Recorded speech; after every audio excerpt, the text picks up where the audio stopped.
Hello, everyone, and welcome to today's SANS webcast, Continuous Attack Surface Discovery and Penetration Testing with BreachLock, sponsored by BreachLock. My name is Mary Langolier of SANS. Today's featured speakers are Dave Shackelford, SANS analyst and CEO of Voodoo Security, and Vishal Verma, Vice President, Pen Testing Solutions at BreachLock. If during the webcast you have any questions for our presenters, please enter them into the Q&A window at any time. Please note that this webcast is being recorded, and a copy of the slides and recording of this webcast will be available for viewing later today and can be found on the SANS registration page. And with that, I'd like to hand the webcast over to our presenters. Hey, excellent. Thanks so much. This is Dave Shackelford. Nice to be here with everybody. And super excited to have a conversation today with Vishal. So Vishal, you want to say hello to everybody? Sure, Dave. Hi, everyone. This is Vishal. Awesome. So let's get this thing started. And what I'm going to do is sort of set the stage for where we're headed with a very brief just agenda, sort of setting the stage, telling us sort of where we're going to head off into. But there's going to be a couple parts to this webinar, right? So first, I'm going to hand things over to Vishal in just a second, who will really give you some background about BreachLock. You can get a bit of a sense about what the company is about and sort of the things that they've been working on and the problems that they're solving, which I think is going to be a really great way to lead into a collaborative conversation around a review that we performed at SANS of the BreachLock platform. And when I say platform, there's a couple different facets to this, and it's going to be a great perspective to have Vishal there to sort of, right alongside and interject with some, pretty interesting stories and case studies, and also the perspective on feature and sort of product development that goes into a very, very rapidly emerging space. So really exciting. And with that, Vishal, why don't I hand things off to you, and you can tell everybody what BreachLock is all about. Sure. Thank you so much, Dave. Hi, everyone. This is Vishal Verma, Vice President, Pen Testing Solutions, right? So briefly talking about, as Dave mentioned, right? So I'll be taking you through with the journey of BreachLock and brief overview of how we operate into, right? So the BreachLock platform that Dave and team reviewed specifically, right? The continuous attack surface discovery and pen testing service is definitely battle hardened and analyst recognized as well, right? So the real milestone came in 2021, wherein we got featured as part of Gartner Hype Cycle report for security operations. Similarly in 2022 as well. But we took the bar to the next level in 2023, wherein we got featured in 5 Gartner Hype Cycle reports, right? 3 in specific around security operation, application security, and everything as a service. And then we stepped into a different realm of security or securely developed softwares, the innovation insight, and then we stepped into the world of Giga-owned PTAS radar report, right? And since then, we have never looked back. And in the year 2024, we have been currently featured in 5 different analyst programs as well already, and SANS being the 6th one here. And it's a pleasure to be part of these programs because that helps us keep on improving continuously the platform and be on top of it. Moving forward, right? So if we talk about the brief journey, right? The incredible journey and the growth trajectory that BreachLock has seen since the inception. BreachLock was founded in 2019, right? And we then in 2020, we launched our application and network pen testing module. And we had over 200 plus clients in that segment itself because we were the first one who coined in the term as PTAS. Right? Then we stepped in and enhanced the portfolio by bringing in AI-powered pen testing precision, right? We did a lot of penetration testing activity across the spectrum, across different industry verticals as well. And we launched the AI-powered pen testing activities. Then in 2022, we enhanced and expanded our portfolio to API and cloud-related pen testing exercises, right? And then in 2023, we again hit a bigger milestone, which talked about the EASM, External Attack Surface Management, and red teaming as a service. And our client portfolio was expanded to 800 plus clients. And in 2024, in January, we launched in continuous attack surface discovery and pen testing activities, right? That basically gives our clients a visibility into their external attack surface. They can continuously monitor that, feed in back that information block into pen testing, and decide what basically the business priorities are from a cyber secure world. Moving forward, when we founded BreachLock, this was founded.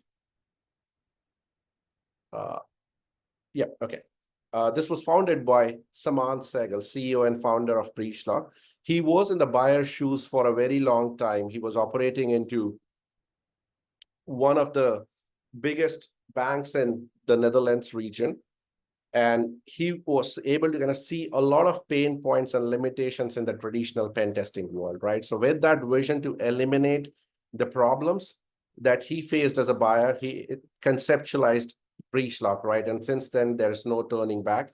And he has been supported by great industry leaders with proven experience and expertise into performing these services with exemplary experience into customer activities, with Himanshu Nautiyal, Mitchell Coster, and Steve Antone. Yep. If I talk about the industry spectrum and the full stack services BreachLock provides in, right? So we have reported over 1 million exploitable vulnerabilities since the inception. We have performed over 30,000 pen tests since 2019 till date across various spectrum services and industry segments, right? Just to kind of give a glimpse, how many web applications did we pen tested? Mobile application, cloud security, API, and network endpoint. The thing that kind of distinguishes and separate BreachLock from the rest of the world is the in-house certified pen testers, right? So BreachLock have a very rigorous process of hiring a pen tester or a security researcher, and we do not believe in crowdsourcing because there is different security elements associated and security risk associated to that, right? And we are CREST accredited organization as well, so that gives a compliance and security awareness and the industry best practices that are being followed across the board in BreachLock. To briefly talk about our client base, right? So as I mentioned, we serve multiple clients in different industry segments, be it enterprise organizations, mid-enterprise, small and medium businesses, right? And we do cater to a lot of financial services, banking industry, healthcare-related information industry, critical infrastructure being the newest addition to the block, right? The OT security has emerged with an industry 4.0 concept, right? So this is where BreachLock steps into the save, and we do a lot of pen testing related to critical infrastructure, which a lot of organization doesn't provide that. Moving forward, what our customer says, right? So you can definitely go back and refer down to the Gartner Peer Insight and the G2 reviews that our customer basically provides, but we have been rated close to 5 stars in both the segments. And if I move forward, we do not just achieve and promise our customers the compliant reports, we do embed those frameworks into our pen testing methodology. And why do we do that? Because the industries that we serve, right, come in with a lot of compliance and regulatory heavy requirements as well, right? So if I talk about banking being one of them, healthcare being one of them, they are obligated and I would say have a mandatory requirement being with HIPAA, being with PCI DSS coming into play and other compliance frameworks that mandates the requirement of pen testing and in a very specific and a certain way. And that's basically fed into BreachLock's pen testing methodology that helps them achieve this compliance by just showcasing the reports which are acceptable and appreciated across the board by the assessors as well, right? If I move in forward, this is basically the portfolio and the segments that BreachLock operates in for continuous coverage of the entirety of the attack surface and pen testing need, right? So BreachLock have attack surface management, the continuous attack surface discovery portfolio, penetration testing as a service, and then continuous pen testing and red teaming activities, which basically kind of covers down the attack path validation. You can even visualize the attack path, how an attacker can navigate into the systems, right? You can visualize that coming in as part of the attack surface management bracket and red teaming exercise. And what sets us apart, if I talk about BreachLock platform, definitely an industry exposure and expertise into this world, performing penetration testing for over 5 years now, did a lot of research, enhanced workflows and data precision.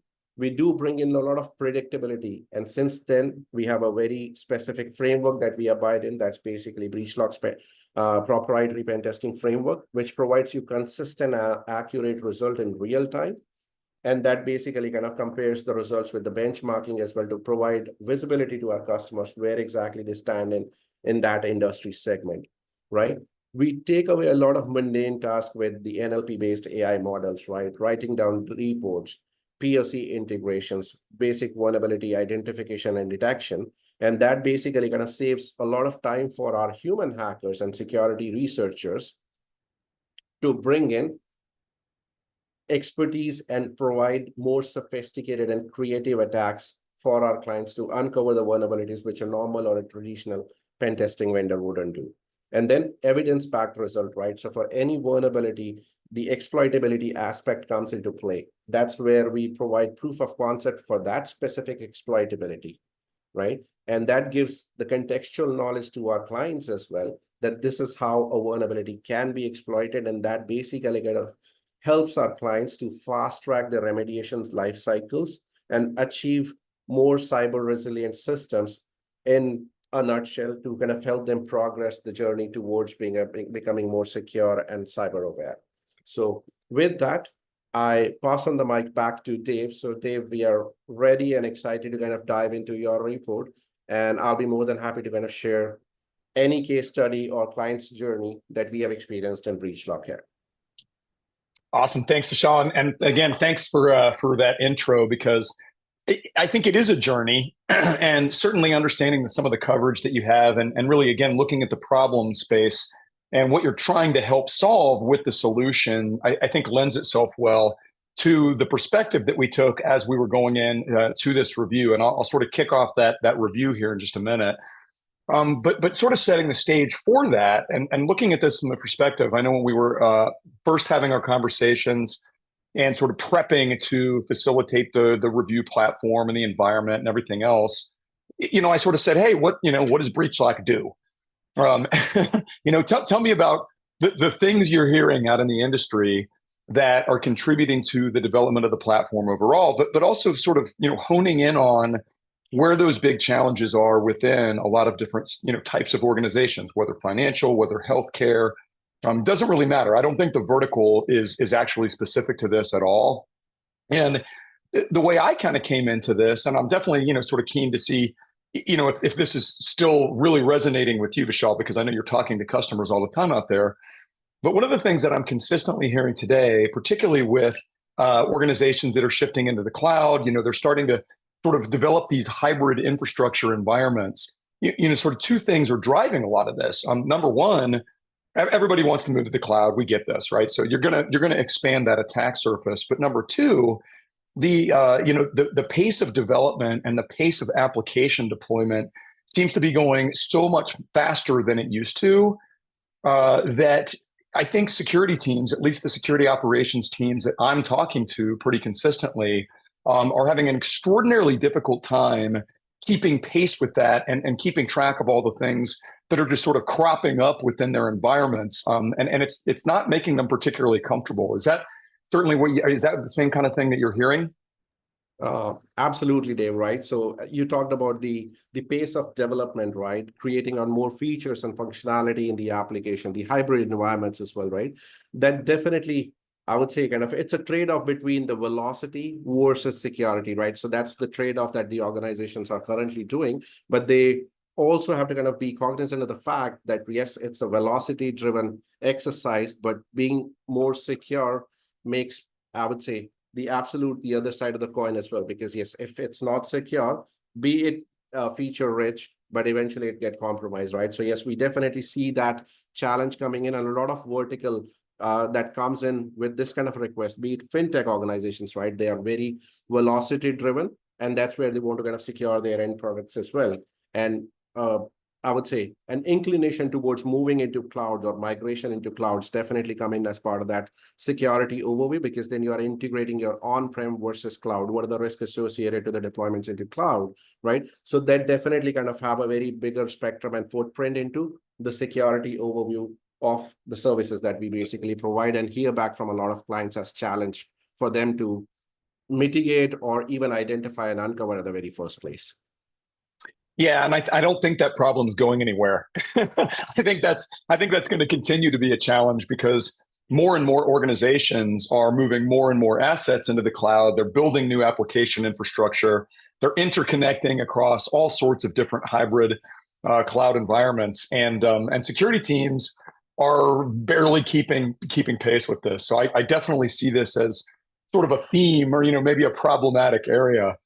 But let's talk about this review, right? So just to set the stage from the SANS standpoint, right? The SANS team, we got a really good opportunity to work with the BreachLock team and Vishal and sort of come in and say, okay, help us understand some of the key product spaces that you represent, right? And so where we ended up was on the penetration testing as a service and attack surface management.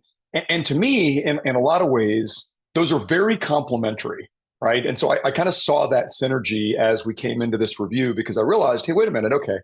Number one, the problem that Vishal and I just talked about, that's attack surface management. What do I have?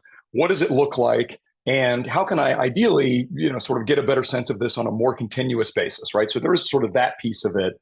But the penetration testing side, this was a really innovative option for me to get the chance to review, having been a professional penetration tester for close to 20 years and somebody that teaches courses at SANS on penetration testing. I'd always been sort of under the impression that, penetration was this sort of arcane art that people had to have, sort of this training around. And what I've realized over all these years is that that's actually true. You do want people with training and strong skills in penetration testing. However, and here's the big however, most organizations, again, in pretty much all the verticals that I've spent time with, can barely keep up with that.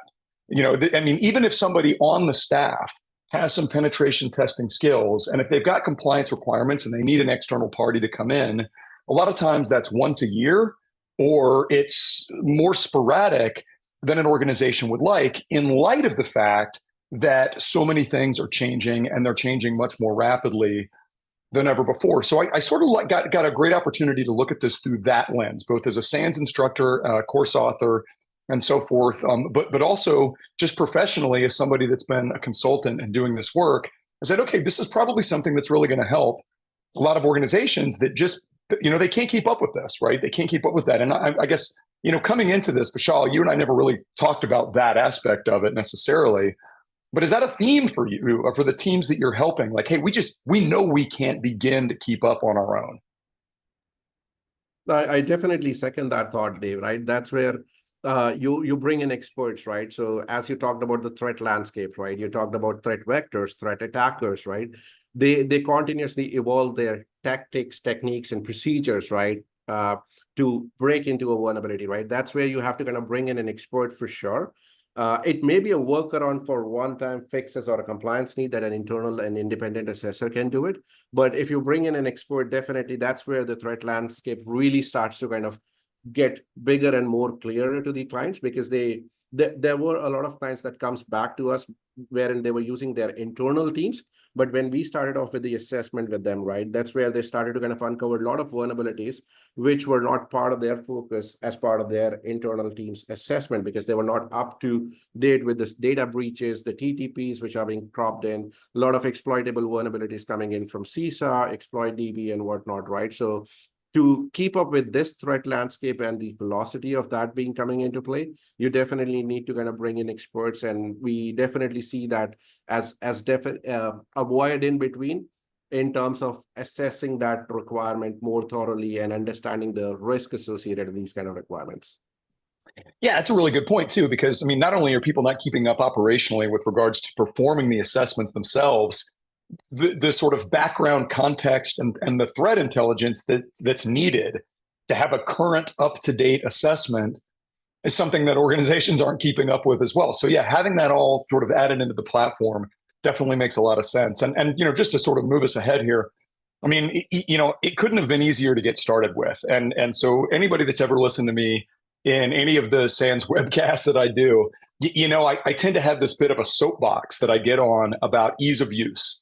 And the reason that I'm so focused on this is because number one, there's just no excuse to have a complicated platform that nobody can figure out how to use today, right? I mean, everybody knows you need to facilitate people actually using the stuff when when they come in and subscribe to services.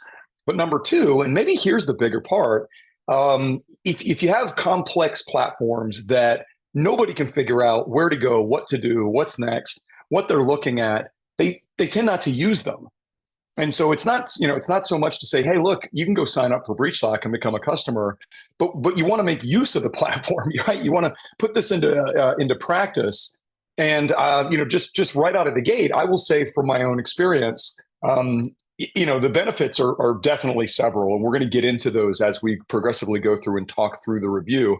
But I'm going to just highlight the deployment, right? The deployment of this was unbelievably simple. And, I think I was actually in the platform, digging around a bit, seeing what was what, and figuring out what was in there within minutes, right? So, and I put myself in the shoes of analysts that would be in that exact same position, saying, hey, look, I've signed up for this. What I don't want is to, have to have an advanced university degree just to figure out the platform and where to go in it. So I can applaud you on that one, Vishal, because it's very obvious that you're putting a lot of emphasis into interface design and product design. Right. Thank you so much, Dave. Right. And as we started off stating that SANS, who was the founder and CEO, who is the founder and CEO of BreachLock, was in the buyer's shoes, right? So he definitely was able to resonate. What are the problem areas? And you rightly said, right, a very complicated, cumbersome process to log into a platform and then eventually consume that platform data is a very complicated process. And by that time we reaches to the stage of consuming the data, the team, or let's say the executive, has already given up, right? So that's where we bring in simplicity, the dashboards that you reviewed, right? And I would say the features that would come in and the forthcoming slide would definitely dictate that simplicity of the platform and how easy it is to kind of consume data from BreachLock platform. Yeah, and that's, look, I am a sucker for good dashboard design. I have no problem admitting that. But if I'm a busy security team that needs to go in and quickly get the data that I want and need, what I don't want to have to do is click 17 times to drill down somewhere and basically get that, right? I want a couple clicks to sort of get anywhere that I need to get ultimately. And it's very apparent that that was brought into the mix. So this is sort of just the, hey, you've landed here. Here's your, sort of penetration test. And this is assuming that you've had this in place and you've scheduled some of the tests and done some things. But what I want to emphasize here is something that was new to me. And, Vishal and team educated me on coming in to work with the platform, is there's live pen testers behind this, right? This is not just like a scanning engine where you click go and it goes off.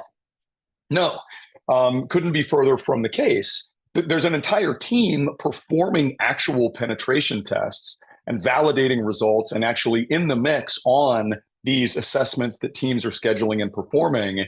And so you can almost look at this, admittedly, we didn't have, 100 different pen tests going on simultaneously during our review. So there's not, a huge list here, but that's fine. We had a couple different tests against a couple different sites. And it's all about scheduling and understanding at what stage that, they're progressing. And so treat them almost as like miniature projects. And so this is your project dashboard. That's the way I would look at this. Do you guys sort of think of that the same way, Vishal, looking at this? Yes, that's correct, Dave, right? So this basically gives our client a real-time view of their dashboards, right? Where exactly the stage the project's in, right? And that's where they can even anticipate when to expect the report, because when we start off, we bring in a lot of predictability basis, the pen test that we have delivered so far, right? So we even give them a definitive deadline as well, or the date that we are going to publish the reports to the client, right? So this basically, when we see a lot of projects in, we break down projects or pen testing exercises into individual project for easier consumption and digestibility. And this is where they can come into the dashboard, log in and see which asset is being tested and they are in what state at that point in time. Yeah, and I think that's important because ultimately when you get into a platform like this, you may have multiple tests and assessments going on simultaneously, right? You may have a couple things that are happening at various stages, and maybe even for different business units or different groups or parts of the organization that are in there. and sort of going down that road and saying, hey, look, this one's completed. Let's go take a look at it. This one's underway. This one's just getting scheduled. Ultimately, at some point, you need to go and take a look at some of the result sets. And this is another case where the pen testing dashboard was just clear, super simple, very easy to read. And I, obviously, if I'm an organization, especially looking at something like my external services, right, things that are internet facing and so on, what I don't want to do is end up in a situation where I'm having to hunt and peck to figure out the things that are most critical and like sort of the highest value, right? So I think it's nice the way that you sort of broke this out. You gave a quick risk overview. You gave some quick examples of the vulnerabilities, like patches that are missing, things that are obviously wrong.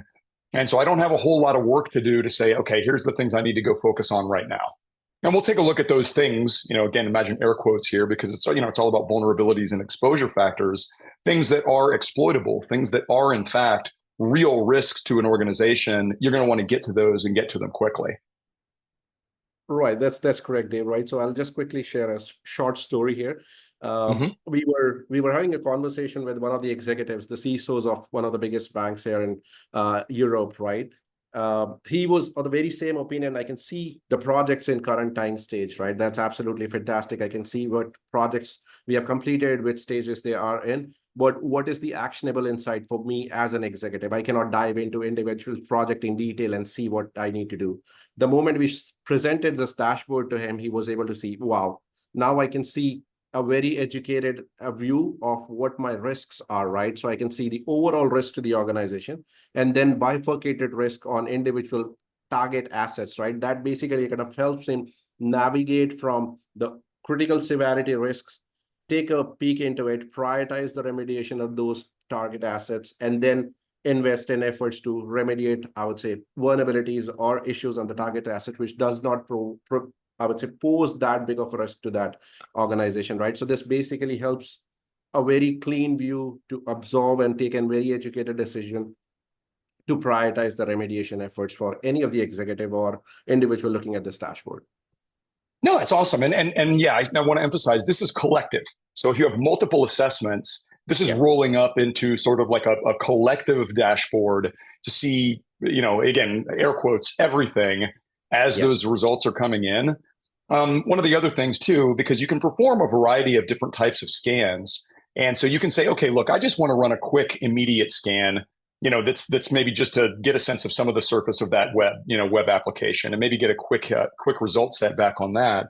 But you can also set up schedules, right? So you can basically set up a schedule to say, hey, look, I know I want to see this asset assessed every week or every month or every quarter. And I mentioned yearly here, but typically with a platform like this, where you have the opportunity and the team behind that to be able to perform more regular assessments, you're going to want to make use of that capability on a more frequent cadence. And I'm sure that's probably what you see, Vishal. Yes, absolutely, Dave, right? So because we get in a lot of requests from our clients talking about we are continuously releasing patches to our target assets, right? So can we run the scans or assess the vulnerability or security posture of that asset continuously? Yes, absolutely. That's the answer lying there as the frequency, right? So you set the frequency, you run the scan, you get the results out, and you can validate the security posture, right? And this basically kind of invokes or takes down to the continuous security scan bracket, as well as you can invoke a manual pen test as well associated with this, right? So that's where the beauty of the platform lies in. Yeah, exactly. And as we'll get to here in just one second, if everybody can kind of notice, and I don't want everybody to like squint into their screens here, because you'll be able to get the full report that goes with this assessment. And you can really dig into a lot more detail in that, because we really describe the review and all the different pieces and parts. Thanks, Alec, for posting it over in the chat for everybody. You can grab that associated white paper. It is available now. But this lower left-hand little, sort of subtle option is the scan profile. And you'll notice that it says invasive. And, look, by nature, penetration tests are, in fact, invasive. So let's go on ahead and move forward. And, let me go back. Sorry about that. Here we are. We went and jumped in and said, hey, look, let's do some external scanning, right? Let's target a specific set of assets. Let's jump in here. And obviously the dashboards have a similar look and feel as the sort of main dashboard that's collective across any number of assets that you might have had.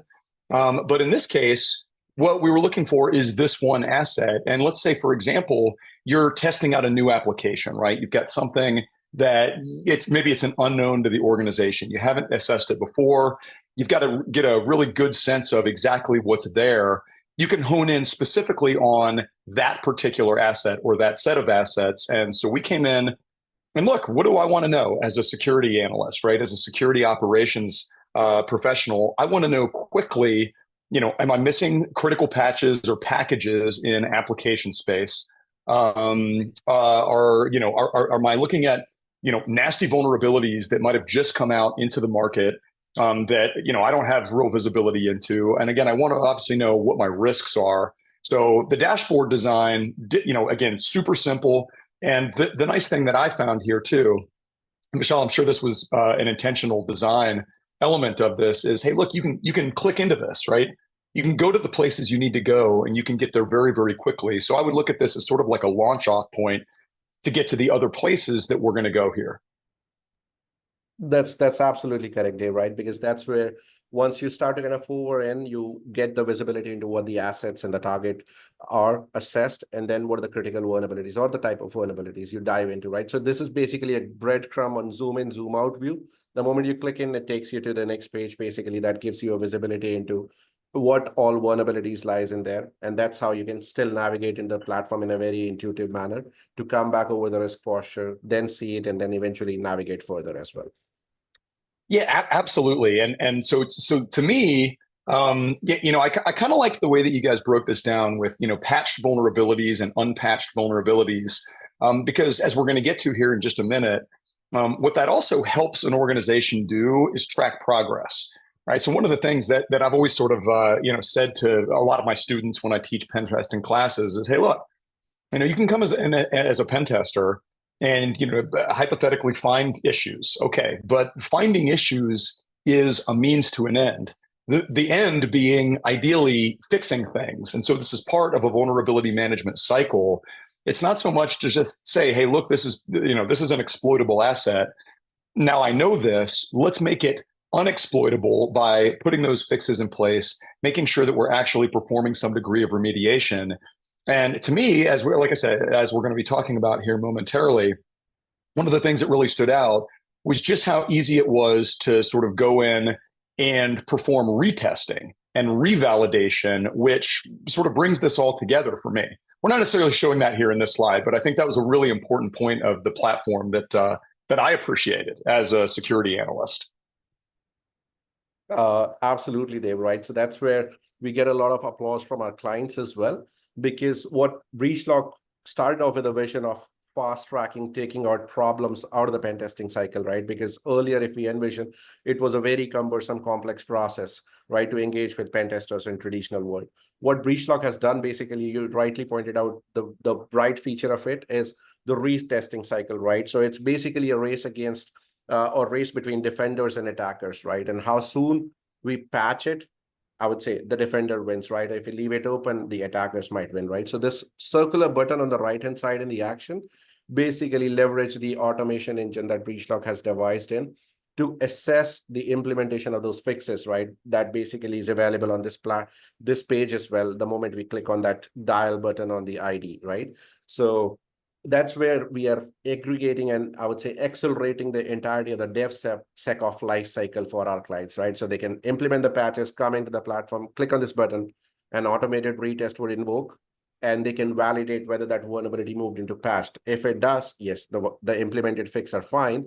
If not, then they can click on that dial button, revisit that POC, the proof of compromise that we provide to our clients as a proof that, yes, there's still exploitable aspect available.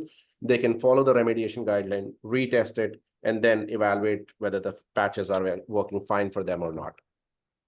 Well, and I think that's important because I've been in that position, right, with a lot of clients over the years where, one aspect of the way that people want to perform a pen test is, hey, tell us what's wrong, and then come back in later after we've had the opportunity to do some of the fixing and assess it again.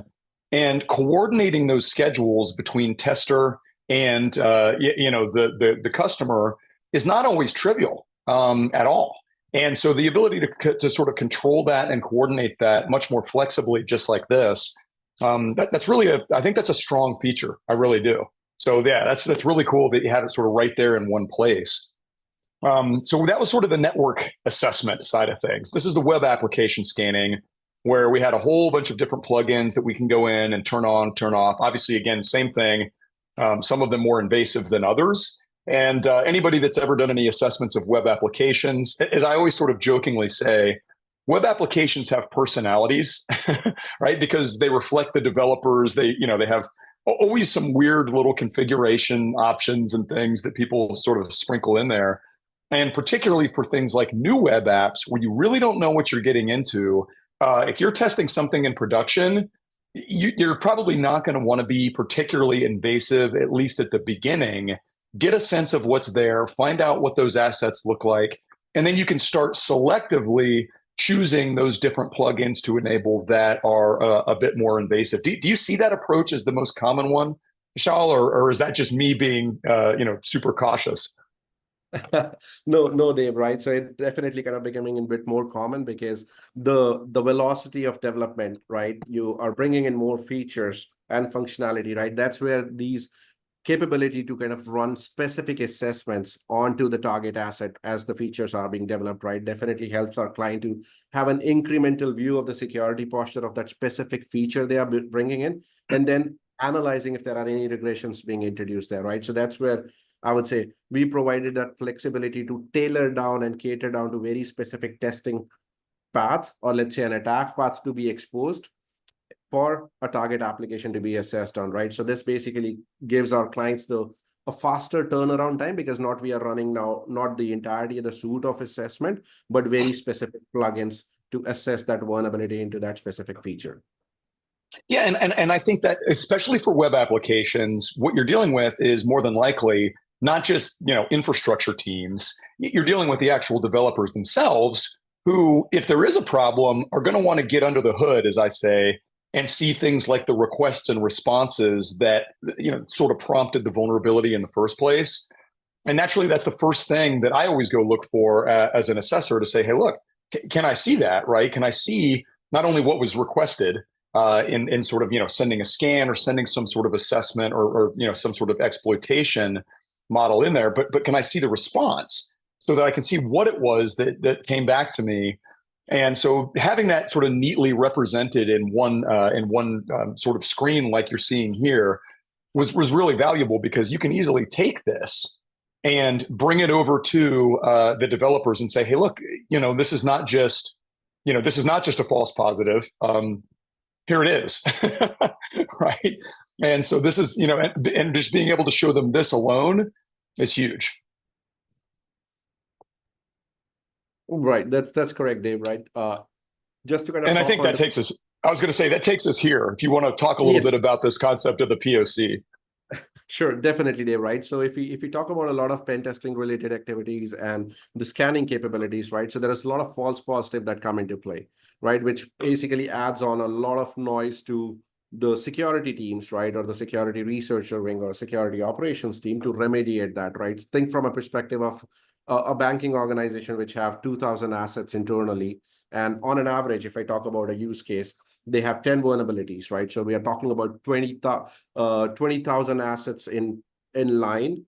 And then to kind of filter out the noise out of that is definitely a humongous task in itself, right? That would take months to deal with that, right? So we take down all the noise away, and that's where the beauty of POC comes into play, right? So if there is an exploitability aspect associated with that vulnerability, that's what is being reported as proof of concept, as the evidence of exploitability, right? That's where the developers can focus on implementations and fixes. And that basically is a very pinpointed, spearheaded approach that takes out all the noise and only provide a true positive result set to our clients, right? So that they can focus efforts onto that area only to ensure they are cyber secure. Yeah, and look, as again, a busy security team, if I was in the position of coordinating with BreachLock and basically having these assessments performed, one of the things that again, speaking professionally and personally, that I have found is that even if you come to infrastructure teams, administration teams, engineering teams, and development teams, and say, hey, look, we've got some problems here.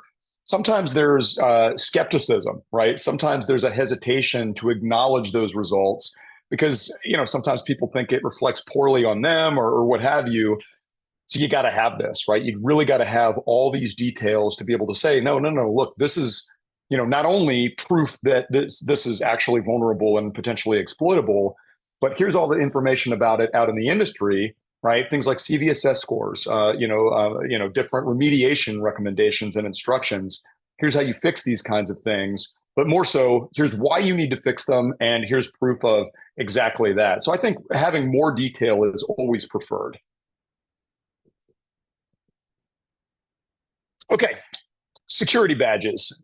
So this is definitely something that I think you're going to find some organizations absolutely wanting to take advantage of because, for instance, they want to be able to attest to their customers that they're taking security seriously, they're performing assessments on a regular basis. And, this is actually gaining more and more traction in the security industry all the way around because organizations are being pressed by partners, by customers, across the board to basically step up and improve their security posture sort of collectively in every way.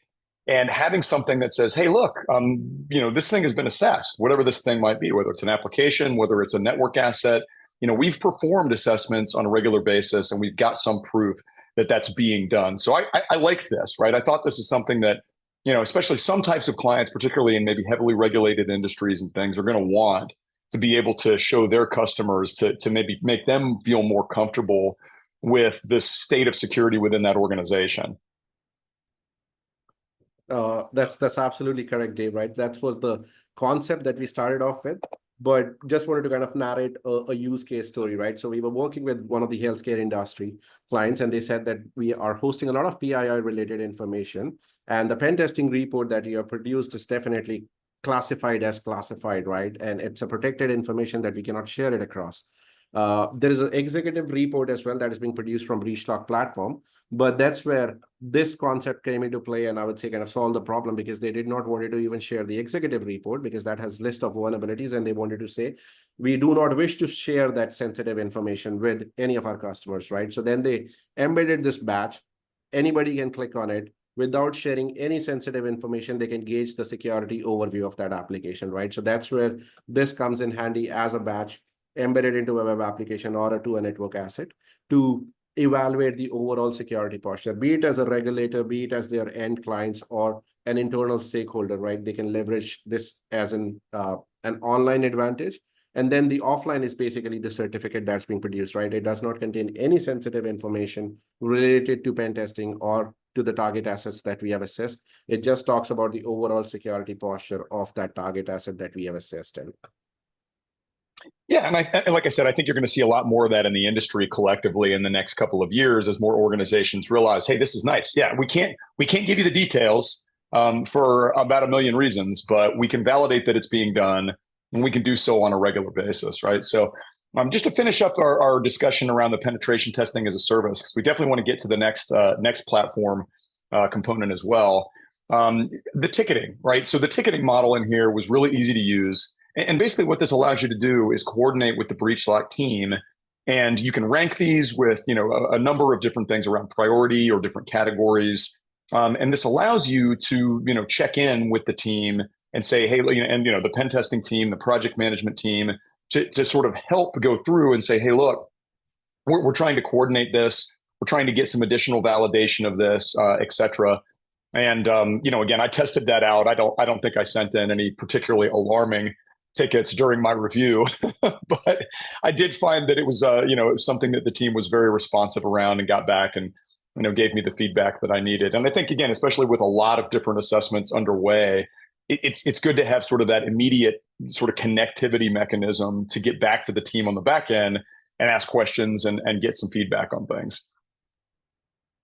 Absolutely, Dave, right? Just to kind of shed a bit more light there. So we believe in a philosophy that we should put right individuals on doing the right job, right? So you rightly touched upon the topic of category information, right? So if it's a technical category that you're selected as a assessor, right?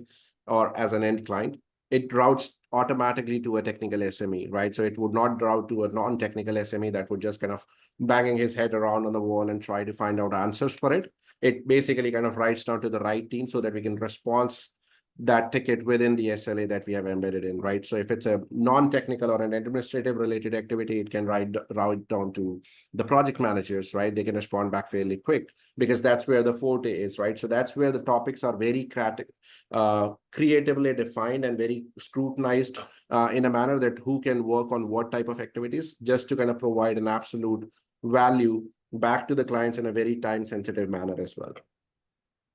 Yeah, and one thing too that we didn't validate this during our review, so I'll just mention it here. But the platform does have a significant number of integrations with other ticketing solutions too, which of course, organizations want to make sure that they're integrating into for making sure that everybody's on the same page, as needed. Okay, Right. let's talk a little bit about ASM, shall we? Sure. Okay. Yeah. So so the attack surface management platform, which is sort of a completely separate and distinct platform within BreachLock. This is that continuous visibility, that sort of overview of what you have and what its security posture potentially is. And we've seen this noted in the industry. In fact, a pretty recent report that that came in from Verizon basically said, "Hey, look, very few organizations are doing this, right? Like percentage in the teens are actively getting a sense of what their attack surface is." And that's not a good thing, right? I don't think that's a good thing, and organizations are starting to realize it. So let me just ask you, Vishal, as we're getting into this. I mean, when customers come to you and basically say, "Hey, look, we want to use the ASM portion of the BreachLock platform." What's driving that? Is it regulatory concerns? Is it predominantly just a lack of comfort around what they have, where they have it? Give me a sense of sort of what the primary big drivers are. Right, definitely, Dave. Right. So when we talk to a lot of clients, the first thing is they are a bit unsure of the unknowns, right? So if we talk about the attack surface management, that's definitely the visibility into the footprint that is available to the external world, right? So yes, definitely concern around the emerging threats and landscape that they are exposed into, and definitely as part of the regulatory requirements as well, because something that they are not aware of may bring in a lot of fines, right? Bringing in GDPR, HIPAA related fines as well, right? That basically is the other factor that comes into play while an organization comes down for an ASM, right? So if I have to kind of share the stats a bit, we did a market survey and referred back to a few reports as well. So basis that study, it is approximately only 17% of the clients which currently assesses their attack surface, right? So it's not, I would say, across the board at the moment even. But yeah, it's a very small segment that is kind of aware of what the risk arises if there is an unknown element that is part of their attack surface management. Yeah, and as we sort of said right at the beginning, I think this is becoming more critical by the day. What do we have? What does it look like? And look, I would rather have you find something before an attacker does, is sort of my perspective. If I'm looking at this like a security analyst, let me come in here and see. And so, as we mentioned before with the penetration testing as a service platform, what we're looking at here is this sort of primary dashboard that says, "Hey, here's the number of assets that you have. Here's the number of vulnerabilities that we've been able to sort of discern by going and scanning and looking for these. And here's sort of your overall risk based on what we have found currently." The thing I would look at, kind of getting into a primary dashboard like this is, look, this is the kind of thing that I would want to have up in the security operations center at all times, and being refreshed all the time, right? Because what I want to look at is it changing, right? Is something new there? Has the vulnerability number gone up? Has the risk score gone up? And God forbid, something shows up in the credential breach category, which means we have an entirely different problem on our hands, right? Absolutely, Dave, right? So having something or a number popping in credential breach definitely is alarming for anyone in the organization, because that opens up a Pandora box for attackers, right? Because they can spoof that email address or the breach credential. They can attempt that breach credential across the board for that organization, try to break in. And yeah, God forbid, if they break in, they are in their environment, right? So no one knows how far they can propagate into. So yeah, absolutely. That's definitely an alarming view for any of the executives or anyone looking at that kind of a dashboard. So Yeah, of course. yeah. Just to kind of nudge on the question that we have, right? So there's a question that talks about, can we throw a bit more light on how do we do an attack surface management, right? Just to kind of shed a bit more light there before we dive into. So we start off from a parent domain, right? So we start for looking out any subdomains registered with that parent domain, right? Associated infrastructure component. We look for even domains which are registered in the past as well, right? We look for the history, we look for DNS certificates, we look for the certificates that are associated with that cipher suite for that parent domain. And that's how we start to kind of map down the attack surface for that organization. And we categorize that as part of web applications, that's subdomains primarily, and then the IP addresses, IP blocks as well. And there are a lot of other insightful information, which is part of the platform, like ASN, region, geography, cipher suite, TLS versions associated with that, and whatnot. So yeah, over to you, Dave. Oh, no, this is good. I mean, that was a good segue into the, asset discovery, because I mean, Yeah. that's where it all starts, right? Asset discovery. And this is great because I like the fact that you can easily flag false positives. It's inevitable that you're going to come across some things within the entire spectrum of, say, a DNS domain that you don't want included in the assessment, right? For whatever reason that might be. Maybe it's a legacy device. It's got some issues with its like cipher suites and things. You don't want to have that continuously brought back to you for whatever reason. I like that. I thought it was very easy to do that within the platform, which some assessment platforms, it is not so simple to selectively pull things out of there. So I think that was a really nice feature of it. I also like the way that you could configure the ASM scanning, right? So you could basically come in and say, hey, look, I want to do this based on domains. I want to run it live. I want to have it in some automated way. But the data breach scan configuration, maybe you can talk just for a minute about that. In terms of sort of what made you decide, hey, this is something that a lot of organizations are really going to want in like sort of an immediate scan option. I mean, maybe it's just, hey, we want to know what we don't know. But I thought that was a really innovative capability set. Right, absolutely, Dave. Right. So think from a perspective of an organization wherein they, I would say, observed some anomalous behavior on their SIM tool, right? Or let's say an integration system that they are working on network related activities, right? That's where this comes in live, right? Just to kind of assess that risk at that point in time, right? That's where the data breach running live makes more sense, because once you see an anomalous behavior, you want to kind of see what all has happened, right? So is it a data breach? And then once it is a data breach related activity, there are a lot of regulatory requirement that kicks in, right? So coming in GDPR, HIPAA, be it from a banking industry, right? So you have to notify your customers. There are a lot of legal obligations that come into play as soon as you hit that block there, right? So that's where to assess that criticality and invoke that legality, because there is a time-bound exercise that you have to notify the customers, the regulators, and even the security professionals to mitigate and contaminate that basically machine there, right? So that's, mitigate and remediate that machine basically to avoid any contamination further into the organization. This comes in handy, right? So this is where we brought in the feature of running data breach at that point in time, the moment it requires or warrants because of an anomalous behavior in the system itself. Yeah, I thought that was really cool. And this is really just a reflection of, of sort of doing the one layer deeper or several layer deeper model scans with subdomain information. Again, I thought this was really easy to do because what you can provide is authentication details. So if you're assessing your own platforms, obviously, you can provide your own authentication either through just basic usernames and passwords, which, for more advanced applications, that's not ideal, maybe internal testing or something, or a login sequence file that you can actually tie in through JSON through a plugin that BreachLock makes available. So you've got, numerous different ways to be able to go and sort of continuously scan deeper, which is great.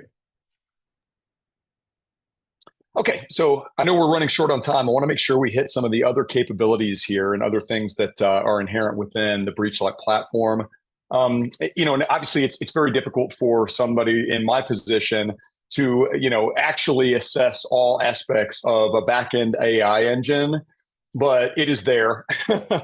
And obviously the data breach category of reporting, basically starts, collectively associating known data with other data that's processing within, like machine learning models and things that you guys are operating. So I don't know, Vishal, if you've got anything you want to add into that.